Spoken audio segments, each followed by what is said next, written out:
Well, after the battery died that day, I was down here. I did stick around long enough to get the jib out, and I was able to determine that I definitely have the jib going in the right way. I was able to determine that this was in the right place in here. So basically the way this works is as you tighten and loosen, well, actually more, as you tighten this bolt, it moves this washer in the slot, which pushes the jib in and tightens the jib. And then once you get it tightened to the position that it should be in, on the back side you tighten this, and that pushes the spacer on the end of the jib, and that, since this is pushing this way, this is pushing this way, it locks the jib in position.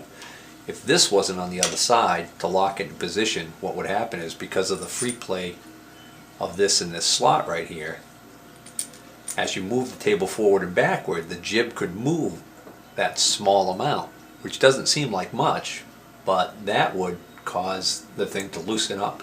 In one direction you'd move it, the jib would move out this way, it would loosen up, and then when you came back the other way it would tighten back up again. So that's why it's critical that this be tightened when you're done.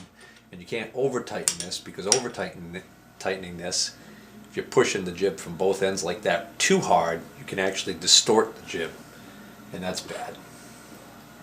So we know that the jib is in correctly, and we know that this was working correctly. So unfortunately, I don't know why on earth this was not taking the slop out of that saddle yet. Okay, so I've just reinstalled the jib and the screw and the little collar that moves it, and I've turned it, and the jib went in, and I can see that it's being pulled in by the collar like it should. I've just turned it in far enough so that this is just flush, and of course I'm sure I got a mile of slop there. Yeah, so I've got 15 thousandths. By the way, I did check the specs. It is supposed to be a maximum of 1.5 thousandths. Alright, so now the question is, according to this manual that I read, you're supposed to tighten this jib until you feel it start to tighten, at which point, I don't know how tight is tight, but at the point where you feel it start to tighten, you're supposed to install the lock and lock it.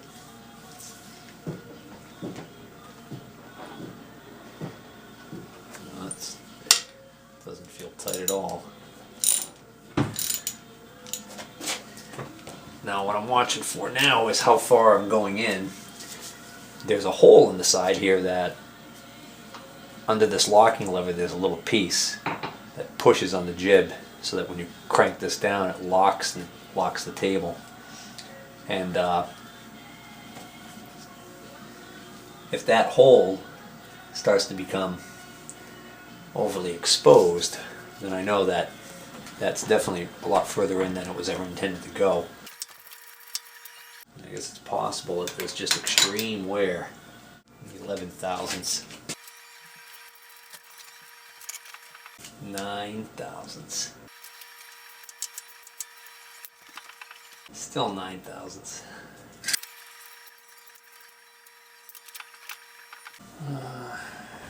7 thousandths. Try and lock it and see what happens. 5 thousandths.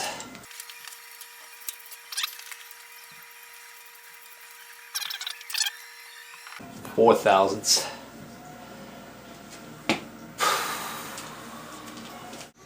I was curious, I moved it way over this way to see if it was much different, and not really, maybe 1,000th difference.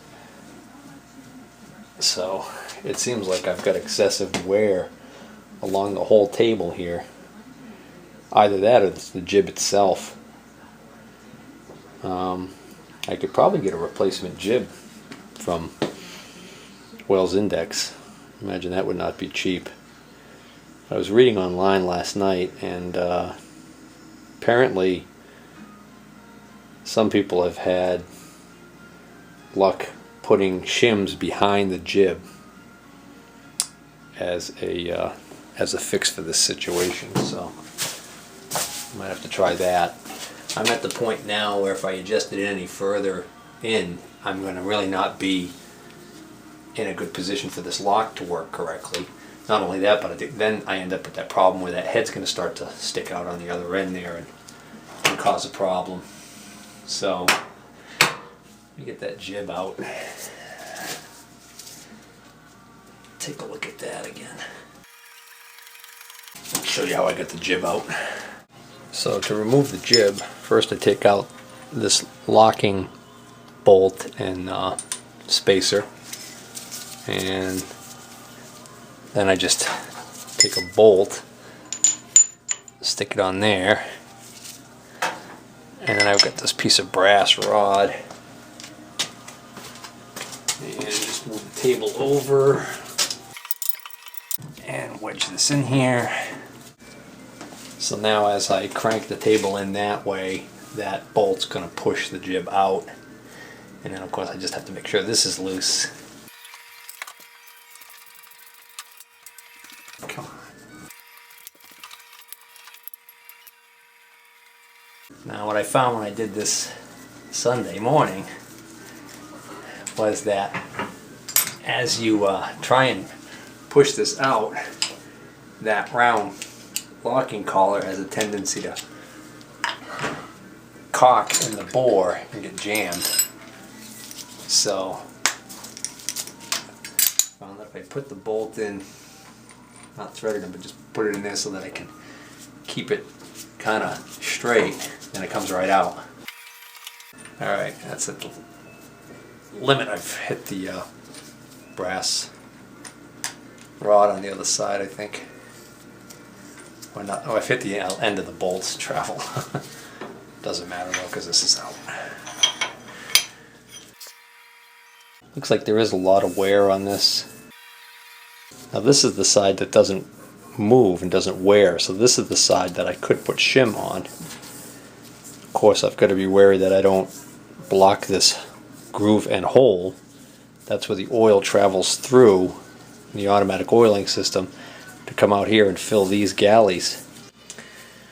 Alright, well, it's later the same evening, and I decided I'm going to try and put a shim behind the jib, and that should be okay, because since the jib doesn't move back and forth against this back surface here, if I put the shim on the back side, it should stay in place as long as it doesn't go out of position when I'm putting the jib in. I just tried a thin strip of metal I had that was like the perfect size, and it was a relatively thin piece of metal. It was 30 thousandths thick, and with the 30 thousandths thick strip in there, I couldn't even get the jib all the way in. I only got in about that far, and then the table had zero play in it, which was good, but not enough clearance is bad, because then you're not going to get oil in there and it's going to wear much more quickly on the table. So now I cut a piece of this this thin flashing I had. This is 10 thousandths thick, so it's a third as thick as the piece that I just tried that didn't work. And so I'm going to give this a shot. Not as long as I wished it was. I wished it went the full length of the jib, except for the section down near where that slot is for the oil. So ideally I would want that, yeah, be a little longer maybe. Hitting something. What the heck is that? Oh, I still have the bolt in there. Left that in there from when I was getting the jib out. Actually get a little wedged in there. So, let's see. Just gonna push that in. Don't want to push it in too far, because if it looks like it's going to work, I need to get the that bolt and collar in place. I got a mile of play in there still, so.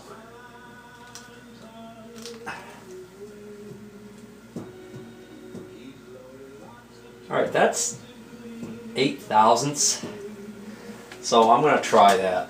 I'm gonna get that up far enough so I can get the collar back in there. So let's see, this could actually, the further down this way this strip or shim is, the more effect it will have. Problem is that when I go to push it in, it wants to slide back. Let's see if I can get it to, there we go. Alright, let me get something small to push that with. Get something very thin. Maybe the screwdriver will work. Well, let's see, maybe if I put the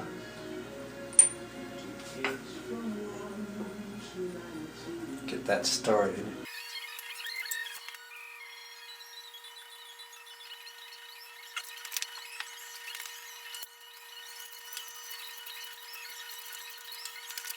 Hey.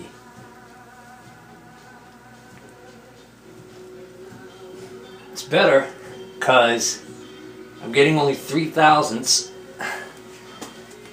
and the jib is not as far in as it was before. 2.5. Alright, that's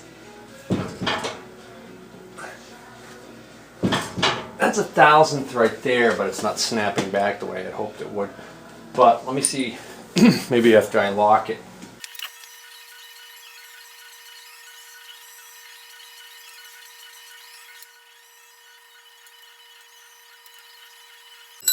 They tell you not to over tighten that locking Allen screw, but they don't really give any guidance on how tight is tight. I'm just snugging it up. Still not really snapping back like I had hoped. But right there, that's 1/1000th. That's good news. Let's see though, before we get too excited. Well, I should say before I get too excited. I guess I should check and see how good the travel is, if it's binding or not. No tools or anything on the back side. Nope. It feels okay. This handle has the crank part is broken off. That's going to be on the. That's going to have to be one of the things on the list. Things to make. All right, that's not bad at all. All right, so what I'm going to do is I'm going to back this all the way to the back. I'm going to test it there. Then I'm going to check it in the middle, and then I'm going to check it out here. So this feels like it might be getting a little bit tighter, and I'm not surprised because this would be where I would expect there to be less wear on the table. So I'm sure the table didn't spend a lot of time way the heck back here. I almost started wiggling on the table and looking at the indicator. Duh. This is only going to work if I put the indicator in place.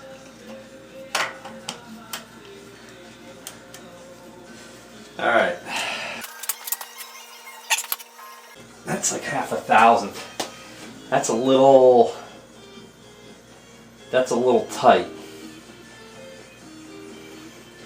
But if I loosen it now, when I get back here to where I expect to do a lot of my work in this area, I think it's going to be a little too loose. So I'm going to reserve doing anything as far as changing that just yet. Let me bring this out. Oh, before I do, I oiled the ways on here before I put the saddle on, but I'm gonna hit this way again, because when I took that jib out to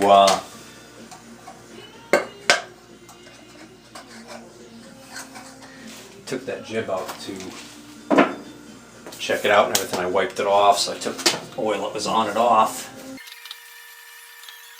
Yeah, it definitely feels like it loosens up when it gets over here. Just for the heck of it, let's check it there. That's like still at a 0.5 thousandth.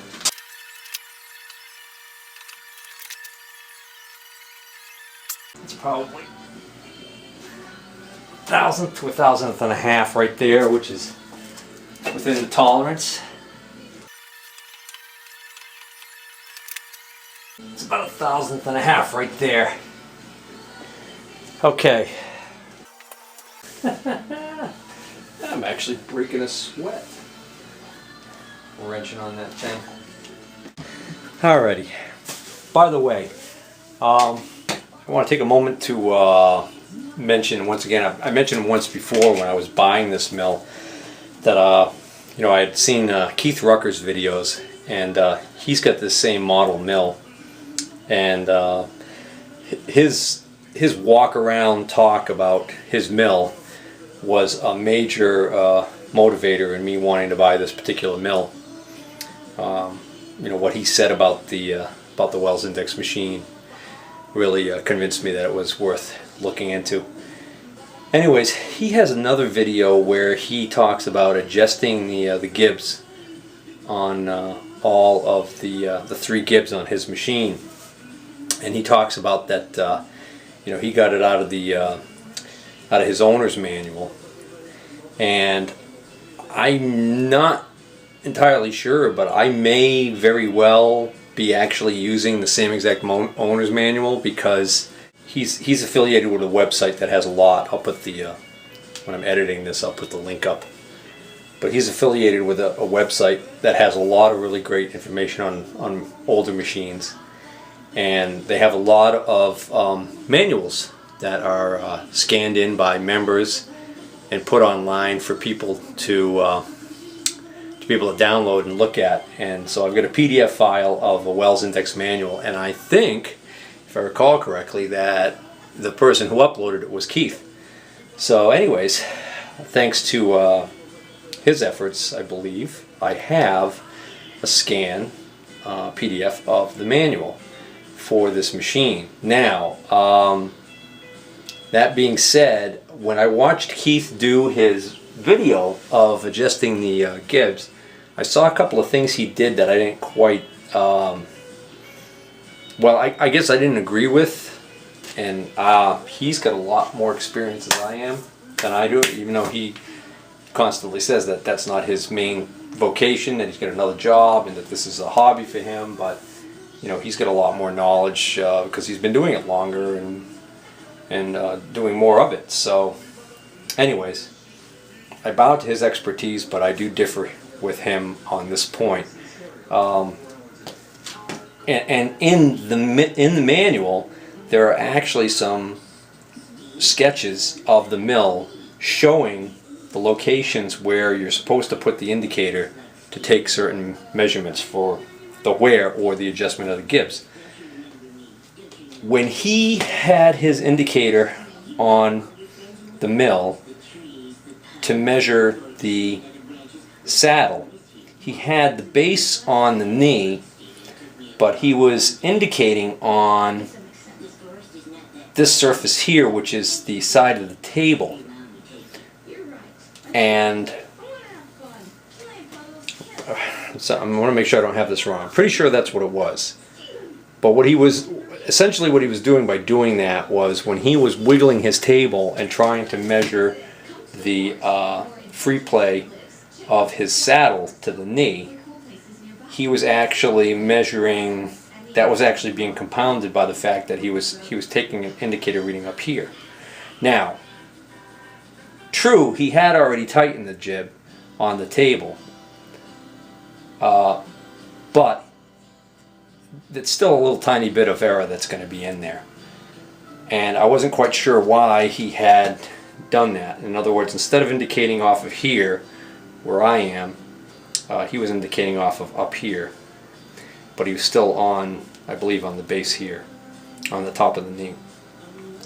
That was one thing I noticed. And then the other thing I noticed, which I'll get to when I do the knee, was another point. So let me just finish adjusting this, making sure this is where I want it. So again, we're at this point now where I'm getting 1 to 1.5 thousandths of play. So I like that. I'm going to leave that there. I'm going to make sure that that back one is fully snugged up, and we're going to call that one done. And then I think I'll do the table. I think I'll do the table next.